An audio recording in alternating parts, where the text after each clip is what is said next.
Hello everyone, welcome to Bajirao IAS Academy, the Hindu news analysis. Today is 10th July 2024 and we have some important articles from both the Hindu and Indian Express newspapers. So we'll try to understand all those important news articles in a very detailed manner, right? So before actually starting this discussion, yesterday I've given one practice question for, the question was the Brent line. It was an imaginary line is a concept that highlights which of the following things, and that was the question that I have given yesterday, right? So if you look into the options, it is option A, global climate change, option B, global food security, option C, global economic disparities, and option D, access to clean drinking water. So these are the four options about this Brent line. It is an imaginary line. So the correct answer for this question is option C, the global economic disparities. Now, if you ever heard about the term global south, and India is very often portray itself as the leader of the global south, because the world is divided into global south and global north. Now, if you look into the global north, it is a developed, wealthy, prosperous group of countries. And if you look into the global south, so it is the region, or a region with a group of countries. Still, they have been facing number of challenges or multitude of challenges such as poverty, lower per capita incomes, unemployment, poor economic growth, economic development, and all these problems have been still very common and prevalent in the global south countries. Now, India is also part of the global south countries, right? So for this question, the correct answer is option C. And if you look into this particular map, so the Brent line you can clearly see, and this particular Brent line dividing the world into two groups, global north and global south. And according to this Brent line, so India falls under the global south. Not just India, the majority part of West Asia or Middle East, Africa, South America, and even Southeast Asia, a major part of Southeast Asia, so also falls under the global south. I hope you have understood about this Brent line, right? So when we talk about this Brent line, as I've already told you, this is mentioned in the question itself. It is just an imaginary line, right? So this imaginary line actually categorizes countries across the world into two groups of countries. Richer countries. So all these countries north of this Brent line are richer countries, wealthy countries, and they are located in the northern hemisphere, right? So the globe is divided into northern hemisphere and southern hemisphere based on the equator. So all the richer countries or global north are located in the northern hemisphere, and on the other hand, all the countries which are located south of this Brent line, which are part of the southern hemisphere, and they are poorer countries. So this is how the world disparities were prevalent between global south and the global north. And when we talk about the global north, so all these countries are wealthier countries, and global south, those countries are poorer countries, and they exist within the world. And apart from that, so this particular line, the Brent line, is based on the north-south, a program for the survival. So this is actually a report that addressing the problems of international inequalities that were existing, right? So this is a Brent line, this is an imaginary line, and that divides the world into global north and global south based on incomes, based on wealth, right? So this is about the Brent line. And today also I have one most important practice question, that is the Ross Sea is the world's largest marine protected area, and it is located in which of the following seas? Your options: option A, North Sea, option B, Arctic Sea, option C, Southern Sea, and option D, North Atlantic Sea. So these are the options. So just go through the option and try to answer this question in the comment section, and I'll be providing the correct answer in tomorrow's class. Right, so first article that we're going to start this discussion with, ISET, right?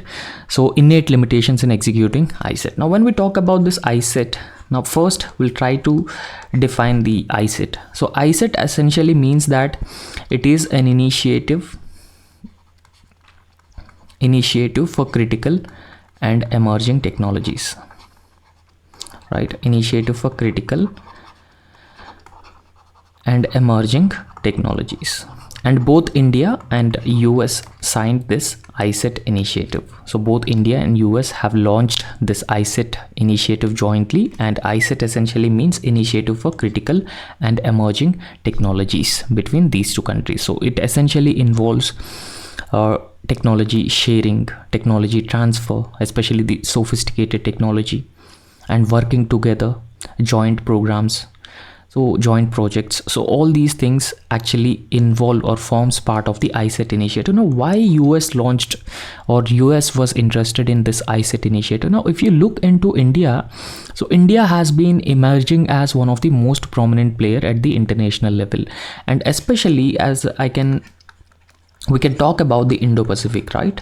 So when we talk about the Indo-Pacific region, so this Indo-Pacific region has been gaining a lot of prominence in recent times, and US wanted to play a larger role in the Indo-Pacific region along with the like-minded nations in the Indo-Pacific, which share common concerns with the aggression of China. So China is one of the most assertive and most aggressive nations, and countries like India, US, Japan have been sharing same concerns with respect to Chinese aggressiveness in the region, right? So here,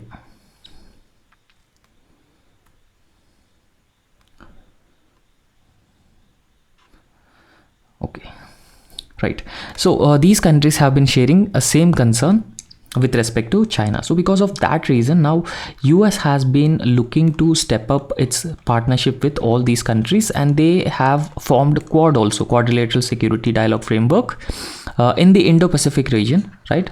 So this essentially enhances their partnership, their cooperation in the Indo-Pacific region, focused on the Chinese assertiveness and aggressiveness in the Indo-Pacific region, right? So apart from that, if you look into India is also significantly dependent on Russia for its defense supplies. So that is known fact. So India is significantly dependent on Russia for its defense supplies. Around 60 to 65% of our defense supplies are sourced from Russia. But when India and US have this ISET initiative, US to some extent reduces India's disproportionate dependence on Russia for its defense supplies. For all these reasons, USA has launched this. USA and India they've come together and jointly launched this ISET initiative to further strengthen the partnership in the coming years, right? So the initiative on critical and emerging technologies, so that is between India and US, has actually been facing a lot of structural challenges, right? So it is not easy. Just launching such an initiative would not essentially mean that they're ready to share the technology. So it is not that much easy, and it has been facing a lot of structural challenges in its implementation or execution. So particularly with respect to the technology transfer and autonomy of the US defense companies. So these are the main challenges when we talk about the ISET and the success of ISET between India and US. There are certain challenges, those structural challenges. One challenge was technology transfer and another challenge was autonomy of US defense companies. So these two are major challenges with respect to this ISET initiative. Now, what are the challenges in technology transfer? So there are some challenges within the technology transfer also. Now, if you look into the challenges in terms of technology transfer, intellectual property rights of US defense companies, and within US there are restrictive export control regimes for defense supplies. So this is going to be the first challenge with respect to the technology transfer, because the US defense companies are reluctant to share military technologies. They're not ready to share the military technologies with India, because under the ISET initiative, technology transfer or defense companies sharing the technologies with India would be one of the component under the ISET initiative. But on the other hand, in order to ensure that this particular initiative would be successful, US defense companies should be ready to transfer or share their technologies with the Indian defense companies. But on the other hand, the US defense companies are reluctant to share their military technologies.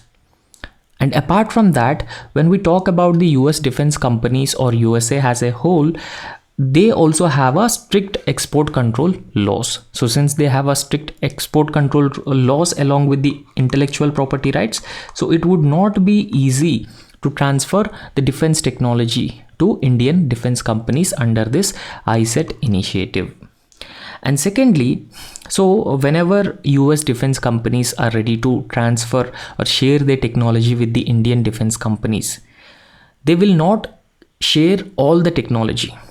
So they will not share a full technology, full defense technology with the Indian defense companies. Rather, they just share or transfer a partial technology.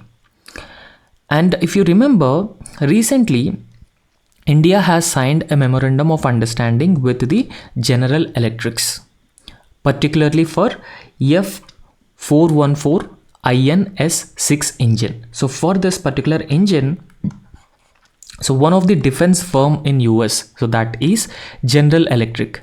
So India signed this memorandum of understanding with General Electrics for this particular engine. And it actually involves, this particular memorandum of understanding involves 80% transfer of technology, just 80% transfer of technology. But on the other hand, the General Electric would withheld crucial technical know-how which is related to the metallurgical discs. They are important for manufacturing turbines within the jet engines, right? So they just holding critical technology. So even though they have been sharing 80% of the technology under various MOUs, but they are holding critical technologies, and that particular critical technology is very, very important for India, and that would also poses another major challenge for the success of this initiative for critical and emerging technologies. And after that, there is also a limited unmanned aerial vehicle technology sharing also, right? So technology sharing is actually partial or limited, and that is the key concern here, because the technology transfer from General Atomics for MQ-9 unmanned aerial vehicles is just limited, and that is just 10 to 15%. So 10 to 15% of the technology would be transferred by the General Atomic for MQ-9 unmanned aerial vehicles.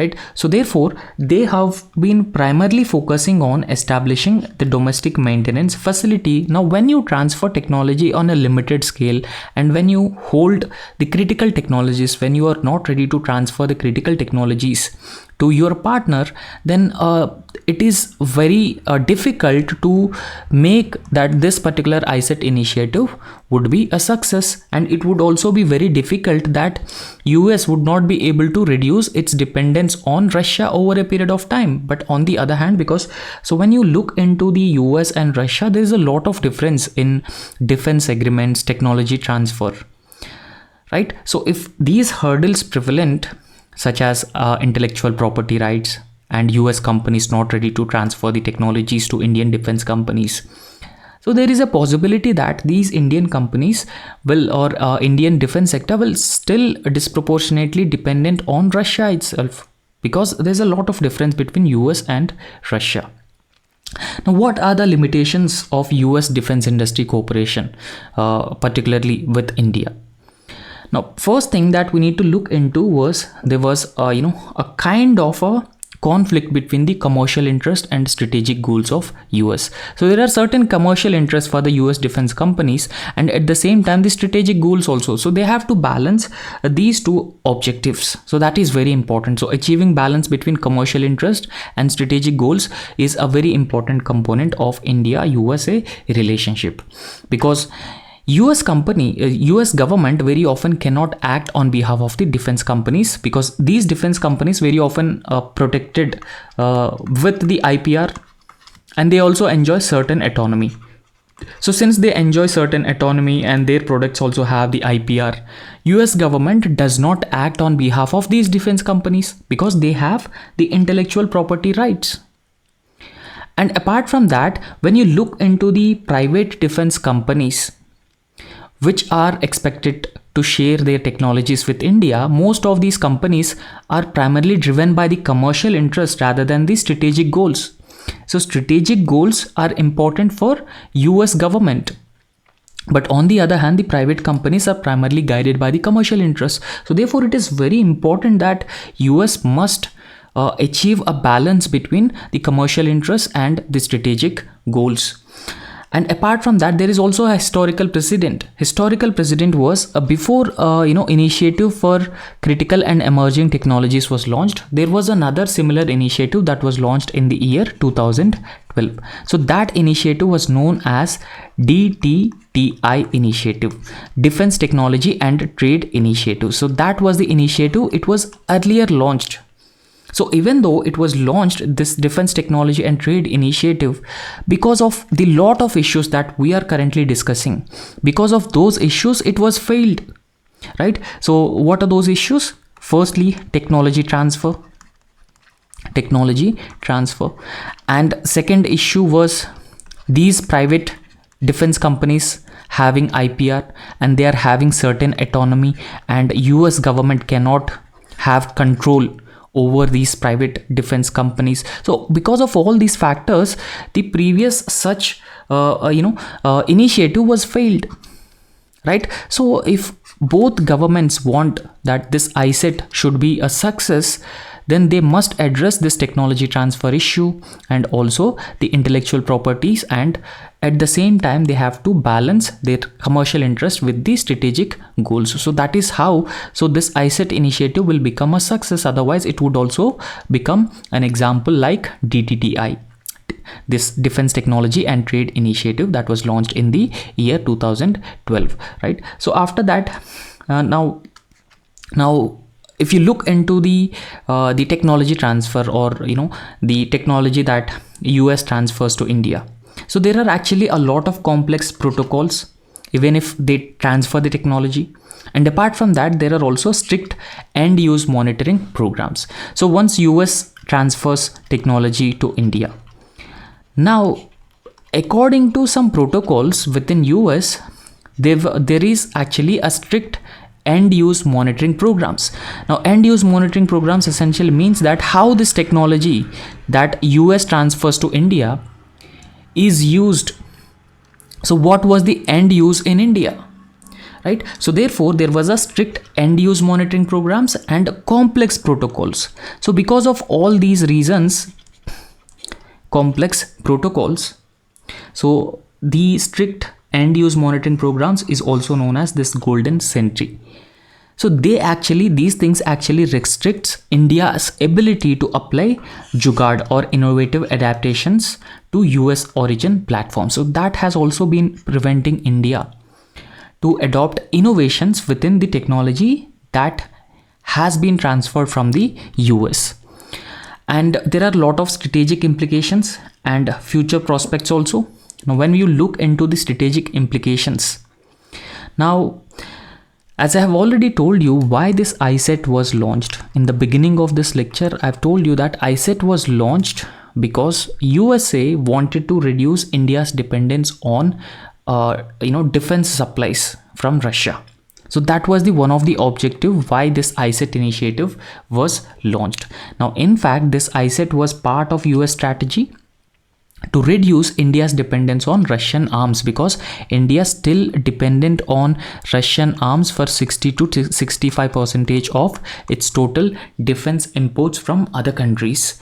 And because of that reason, this ISET is part of US strategy to reduce India's dependence on Russian arms, right? So in fact, it was also highlighted in a recent Senate Foreign Relations Committee report also. And apart from that, this ISET initiative between India and US also involve different organizations, right? So organizations like Indus X, Joint Impact, and ADDD to facilitate cooperation, right? So it is good that involving multiple stakeholders in this particular ISET initiative, but we need to make sure that this involvement of multiple organizations into this ISET initiative should not create new complexities, or it should not make ISET more and more complex, right? So with that, what happens? There will be policy paralysis and delays in implementation and approval of new technology transfers. Everything would take place if there are multiple stakeholders within one particular organization or an initiative, right? So this has to be looked into also. And after that, there should be a balancing act, as I have already stressed that. So what to balance here? USA commercial interests of US defense companies versus the strategic goals. So this thing has to be balanced. So this thing has to be balanced to ensure the success of the ISET initiative. The success of the ISET initiative actually lies in balancing the commercial interest of US defense companies with the strategic goals of US government, and that is how this ISET initiative can achieve a resounding success. And after that, technology transfer is very, very important in the success of the ISET initiative. And when we talk about the technology transfer, we must address the IPR issues and the autonomy enjoyed by the US defense companies. So in this way, we can ensure the success of ISET initiative, and in fact USA can also achieve the goal of reducing India's dependence on Russia for its arms imports, right? So now let's move on to the next important article. So recently Prime Minister Narendra Modi had visited Russia, and in fact it was one of the most significant visit of Indian Prime Minister to Russia after he became Prime Minister for the third term, right? So in fact it is Prime Minister Narendra Modi's first bilateral visit to Russia after he became Prime Minister for the third time. So therefore it essentially showcasing importance of India-Russia ties for India. Specifically for India, it showcases the importance of India-Russia ties, especially in the areas of energy and defense. As I have already told you before, that we have disproportionately dependent on defense imports from Russia. So majority of our imports from Russia. So, you know, especially in the backdrop of China-India border clashes. China and India border clashes. So it is a very important that, you know, this Prime Minister Narendra Modi's visit to Russia is very important. And other thing that we need to understand with respect to India-Russia relations, in recent times there has been a significant increase in the energy imports from Russia, right? So in fact West has also been criticizing India importing huge quantities of energy from Russia. So why? Because, you know, if you look into the producers of crude oil across the world, Russia is one of the largest producer of the crude oil and natural gas. But what happened was in 2021-22, Russia attacked Ukraine. So since Russia attacked Ukraine, all the Western countries imposed sanctions and they stopped buying Russian gas and oil. So because of this reason, now Russia started looking for the alternatives to sell their energy. But on the other hand, for Russia, China and India emerged as the two largest buyers of crude oil and natural gas. So they have emerged as two largest buyers of crude oil and natural gas. And in fact, you know, India imports around 85% of its total energy, total crude oil, 85% India imports. So as a plan to, you know, as part of a plan to diversify India's energy imports, diversify the sources of energy, so India started importing a cheap oil from Russia, right? So, you know, in recent times, India has been started imposing a huge quantities of Russian oil, right? So in order to further reduce its excessive dependence on Middle East for this import of crude oil. So therefore, energy and security or energy plus defense became two most important components with respect to India-China relations. Right? In India also, the energy demand has been growing rapidly, but on the other hand, the growing energy prices, especially from the Middle Eastern countries, India cannot afford to purchase a huge quantities of oil at a comparatively higher prices, and because of that reason, India is now looking to import a huge quantities of cheaper oil from Russia, and that has disproportionately increased the energy and defense relationship cooperation between India and Russia. And in fact, India and Russia have maintained a relationship of over 70 years, right from our independence. So we have a very friendly relations with Russia. So there is no doubt about that. Okay. So when we talk about Russia, it is one of the all-weather friends for India. So however, if you look at India's foreign policy or India's external engagement, so India's global ties have significantly increased in recent times. So we are living in a multipolar world in the sense that there are multiple centers of power, right? So multipolar world essentially means that there are multiple centers of power. Now when we talk about the bipolar world, there are two centers of power. So that we have seen during the Cold War times. So one center of power was US and other center of power was, this USSR. But now we are living in a multipolar world. There were multiple centers of power: US, Russia, China, India, Japan. So there are different centers of power. Because of that reason, we can say that we are living in a multipolar world. So in this multipolar world, India's partnership with Russia has seen a stagnation. So there is no, significant improvement in the relations of India with Russia. There is some stagnation in relations, and in recent times.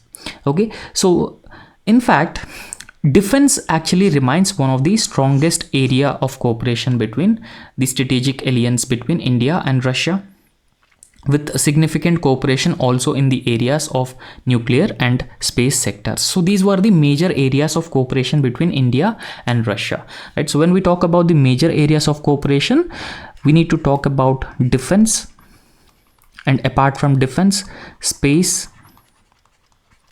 and nuclear energy. So these are the areas of crucial cooperation between India and Russia. Now, what is the significance of Russia for India?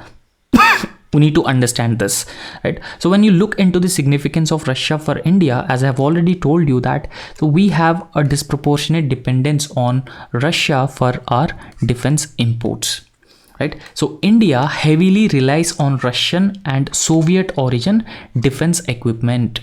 So we have been importing a lot of defense equipment into India from Russia.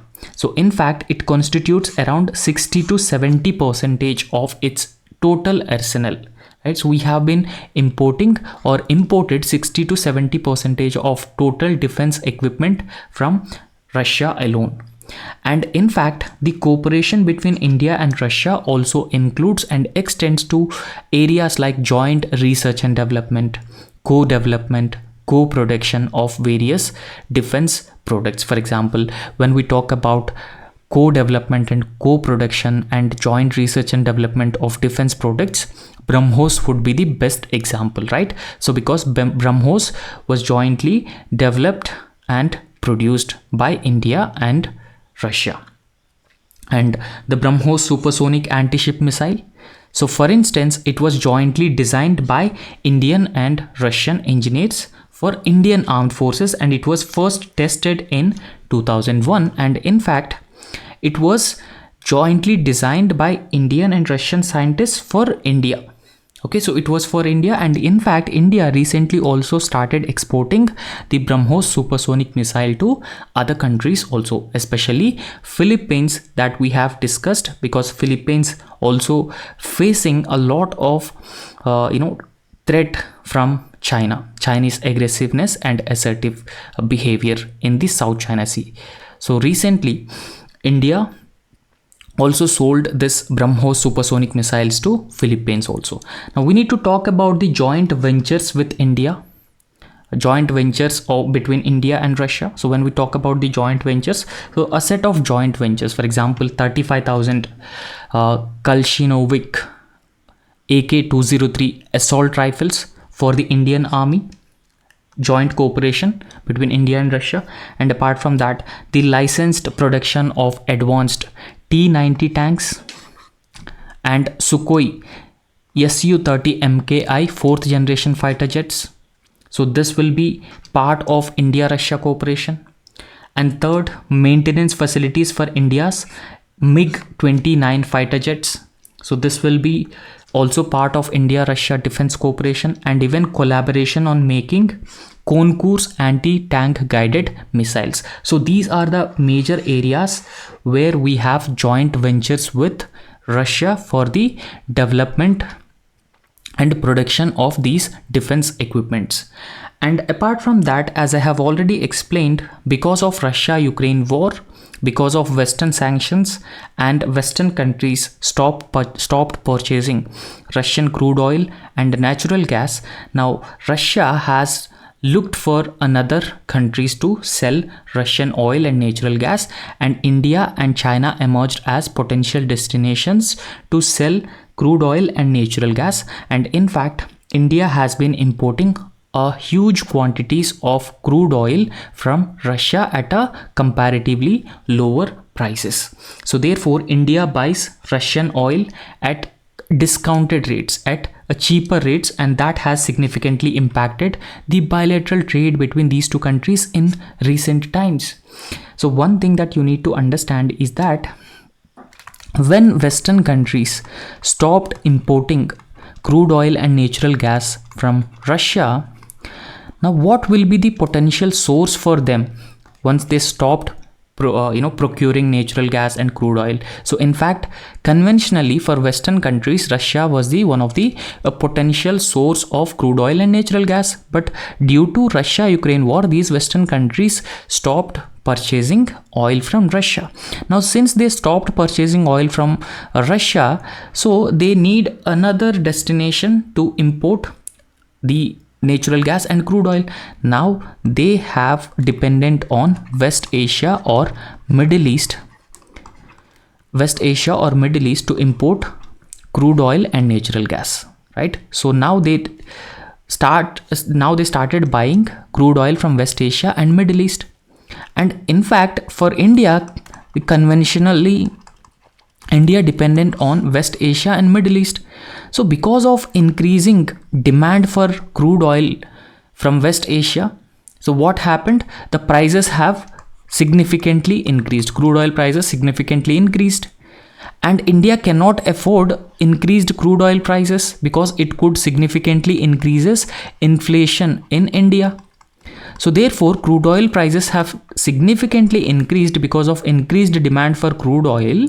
Now India started importing cheaper oil from Russia because Russia has also been looking for the other destinations to sell its crude oil and overcome the sanctions and revive their economic growth. So now for India and Russia, it would be mutually beneficial. Right? So I hope you have understood this. And in fact, despite there is a threat of even more US sanctions, so US and other Western countries, they already imposed sanctions on Russia because of Russia's war on Ukraine. So even there is a threat of more sanctions, US more sanctions on Russia, Russia has become the first supplier of oil for India, or largest supplier of oil for India. Now in fact, India is a top buyer of seaborne Russian oil, right? So it has become a top buyer of seaborne Russian oil. And when you look into the data with respect to the total crude oil import in the year 2023, in June, India bought around 2.13 million barrels of oil per day from Russia alone. So this is how India has significantly increased the crude oil imports from Russia. And in fact, a trade between India and Russia also helped mitigate inflation because now we are importing cheaper crude oil from Russia, and that has significantly helped us reduce the inflationary pressures in the domestic economy and also control the rising crude oil prices. So even though it has created certain diplomatic challenges with Western allies due to Russia's action in Ukraine. Now see, India has been facing a lot of pressure from the Western countries such as USA and other European countries, because the USA and European countries strongly opposing Russia's actions in Ukraine, but on the other hand, India has been further engaging in partnership with Russia and importing a crude oil from Russia. And Western allies strongly opposing India's increasing cooperation and increasing friendship with Russia in this context, right? So because of that reason, India has also been facing a lot of diplomatic pressure because of this reason. However, there are certain factors which can be considered as irritants in US, certain factors which can be irritating United States in India-Russia relations, right? So if I can tell you that India and Russia have been maintaining friendly ties, and India has also been stepping up its relations with Russia. But on the other hand, India also enjoying close and friendly ties with the United States. But India's close engagement with Russia certainly irritating US. So what are those factors which irritating US with respect to India's engagement with Russia? First thing was, India continues to strengthen its trade and diplomatic relationship. So there is no doubt that India has been importing a lot of crude oil from Russia. So therefore we can say that India continues to strengthen, continues to upgrade its trade and diplomatic relationship with the world's most sanctioned country. In fact, Russia is the world's most sanctioned country. The Western countries wanted to cripple Russian economy by imposing sanctions, but on the other hand, both China and India coming to the aid of Russia, and they helped Russia overcome the sanctions. So that was the one thing which has been irritating US. And after that, when we talk about India's stance on this Russia-Ukraine war, India has never condemned Russia's actions in Ukraine. India has never condemned, but on the other hand, all these Western countries led by US want India to condemn Russia's actions in Ukraine. But so far, India has taken a neutral stance with respect to Russia's actions on Ukraine. So that is also another irritating factor for USA with respect to India and Russia relations. And another very important aspect of India-Russia relations that can be an irritant was the Chennai-Vladivostok maritime route, right? So this is a maritime project. So this maritime project essentially aimed at connecting India with Russia and further enhancing the connectivity between these two countries. So that is Chennai-Vladivostok maritime trade route. And even there is also an important connectivity route, that is International North-South Transport Corridor. International North-South Transport Corridor. And again, this particular corridor significantly enhances India's connectivity with the Russia and larger Eurasia. But another irritating factor within the International North-South Transport Corridor is that it has been passing through Iran. So Iran is a country which also facing a lot of sanctions from US, and in fact USA very often consider Iran as one of the adversary countries. And that is also one of the key concern for India with respect to India-Russia engagement. So after that, India has even defied US to strike a 10-year deal with respect to Iran's Chabahar port. Now, during the Donald Trump as the president of United States, Donald Trump come out of this, a nuclear pact that was earlier signed that prevented Iran to acquire nuclear weapons and developing technologies to acquire nuclear weapons. Okay, so India, because of US sanctions, what India did in the past was India stopped importing, crude oil from Iran, because earlier it was one of the most important, source of crude oil for India. But due to USA's sanctions on Iran, India stopped procuring oil from Iran. But at this point of time, we can say that there is some kind of a dislink between India and Iran relations. Okay, so taking this as an opportunity, China has significantly enhanced its relationship with Iran, but on the other hand, India still lagged behind with respect to India's relations with Iran. So therefore, India has recent times has started increasing its relations with Iran. It even defied US and strike a 10-year deal to develop Iran's Chabahar port also.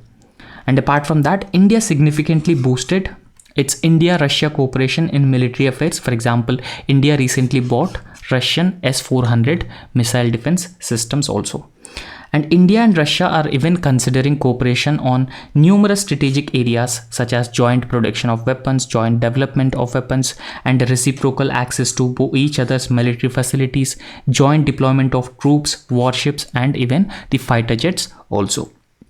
Right. So next important article is with respect to the minimum support prices that the government announces before the sowing season starts, both Kharif and Rabi seasons. Right. So we'll understand the context. The context is that Bharatiya Janata Party led this National Democratic Alliance came to power, right? So in fact, it has also faced a lot of setbacks in recent Lok Sabha elections, especially in the agrarian belts of the country, such as Punjab, UP, Bihar. In those regions, it has suffered a lot of setbacks in the major agrarian, belts of the country. So in fact, this government believed that it is a continuation of Narendra Modi's regimes that actually favored corporate houses and tweaked policies in agriculture sector to favor the corporates rather than favoring the farmers, and because of that reason, so they have suffered a serious setbacks in recent Lok Sabha elections. So if you look into the agrarian crisis presently, that we have been seeing in Indian agriculture, there has been an increase in the farmer suicides. So according to National Crime Records Bureau data has been revealing us that around 1,474 farmers and agricultural workers committed suicide in last 7 years, 2015 and 2022 period. In this 7-year period, around 1,474 farmers have committed suicide, and in fact, it is not a small number.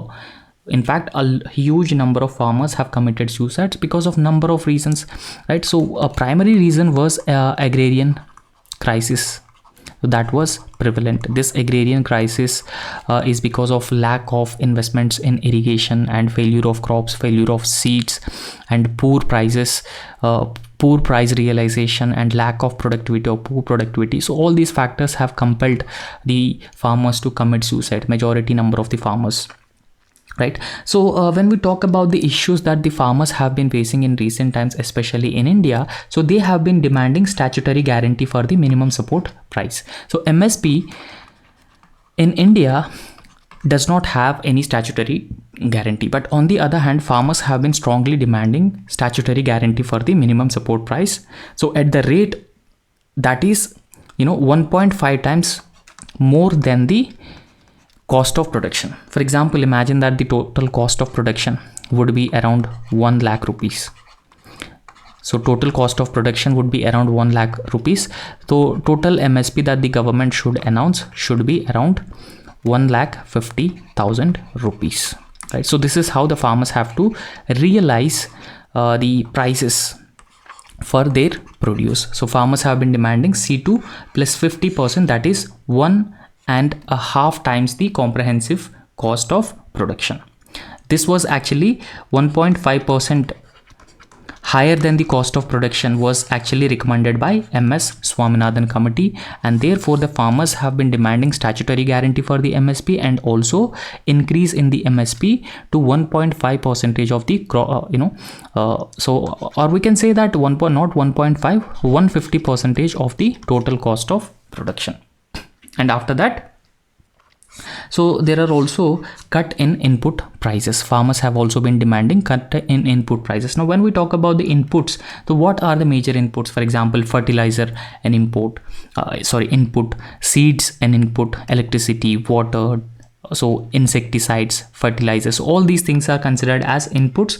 But in recent times, input prices have been significantly increasing. So even though input prices have been increasing, the farmer production has not been increasing, and even farmer prices, the prices on the produced crop is also not increasing, and that is the major concern that the farmers have been facing. The cost of production, which has been continuously rising because of increasing input prices.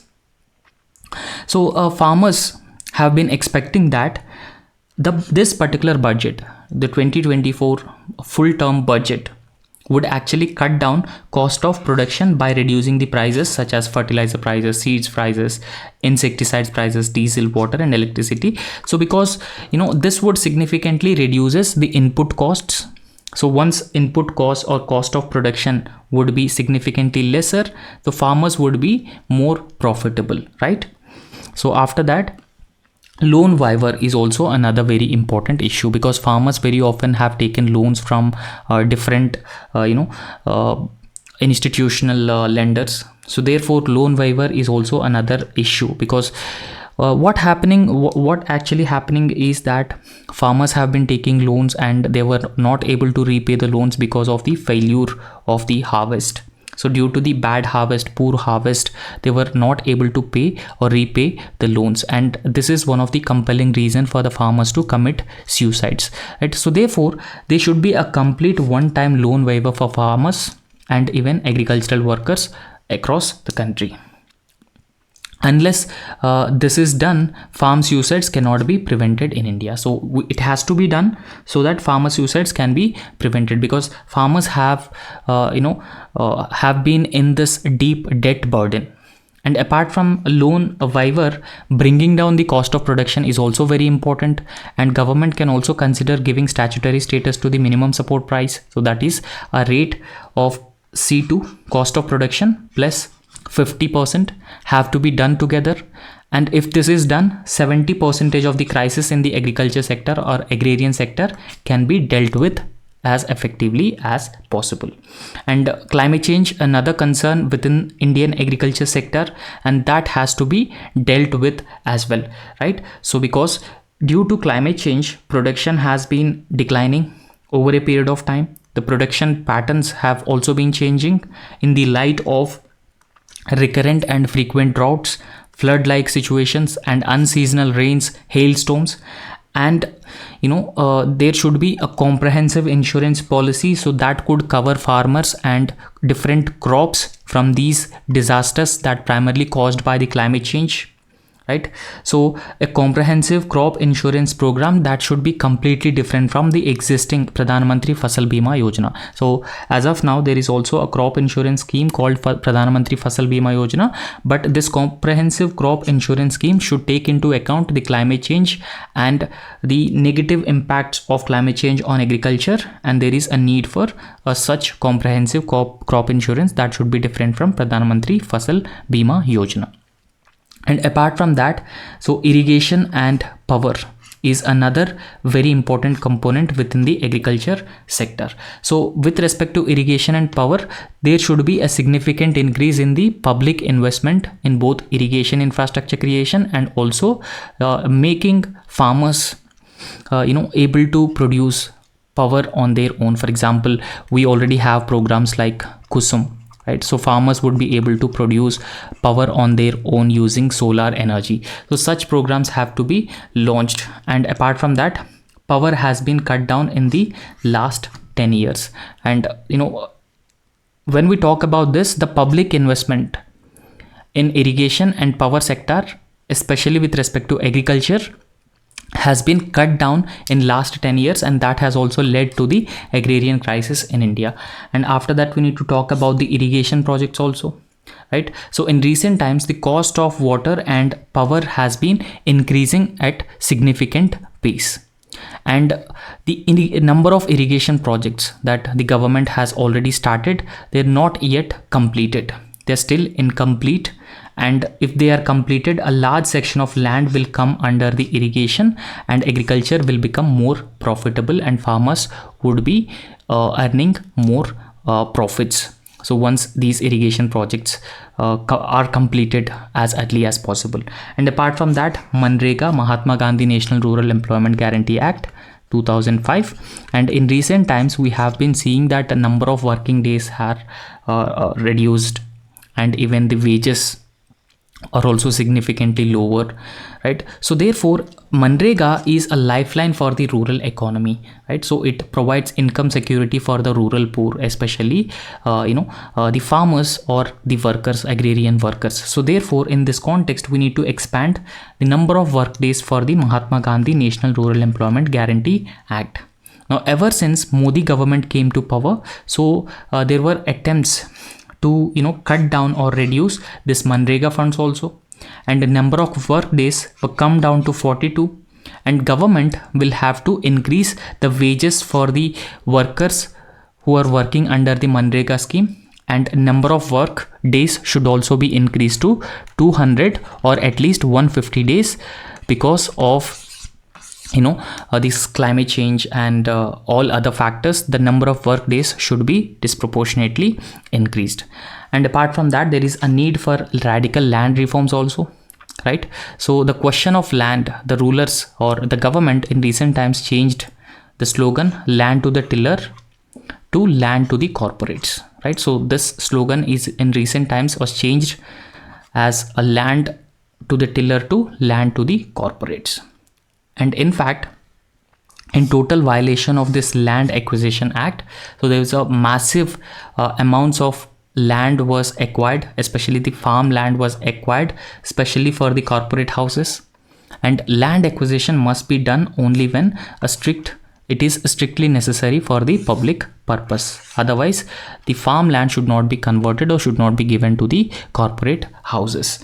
And apart from that, there is a need to restore corporate tax also, right? So the union government should consider the idea of imposing wealth tax and even the inheritance tax also. So these are the ways through which the better distribution of income takes place. Wealth would not be concentrated, and through the wealth tax and inheritance tax, the money can be used for the social sector spending. Okay, so in fact the government has also significantly reduced the corporate tax in recent times, and they must restore this corporate tax. They must increase the corporate tax on corporate houses.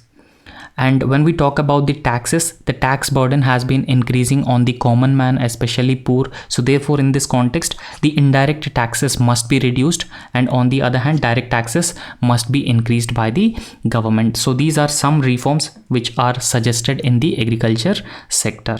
Okay, so that's all in this lecture, and thank you so much.